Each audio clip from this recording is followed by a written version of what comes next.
Thank you for that. I want to turn my attention to Minister Miller for a minute.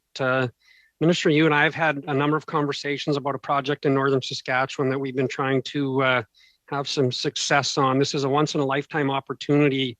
It involves the Meadow Tribal Council and a company called One Sky Forest Products. And the idea behind this project was an opportunity to invest in a very successful project that was going to create all kinds of dividends for many First Nations in northern Saskatchewan and allow them to participate in the solutions to the housing crisis as we face in northern Saskatchewan. But as it turns out, this project didn't fit the normal kind of operating procedures of the federal bureaucracy. And to put it bluntly, the flexibility or the lack of flexibility became the barrier to getting this project off the ground.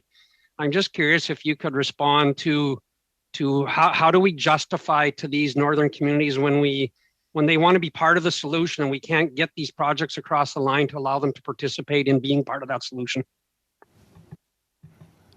Yeah, thank you, MP Vidal, for the question. I know I've changed roles, but I still have been following this with my team. Clearly, whether the facts in this case point to your conclusion that there is a lack of flexibility in funding in the way we work, I don't want to necessarily get and talk to publicly out of respect from the communities in question, but I think the conclusion is not inaccurate insofar as what we've heard time and time again from communities is that lack of flexibility in our programs really hamper and confuse and delay, and particularly in housing. In this situation, when we're talking about tuberculosis on one hand or COVID on the other, actually can have real impacts on people's health and well-being. So while I won't question the facts and the premise, or at least discuss them or ventilate them publicly, I do think the conclusion is not inaccurate in many things we do. It's part of the reason why under my portfolio, under modern treaties, and the grant basis on which monies are allocated, it's really the federal government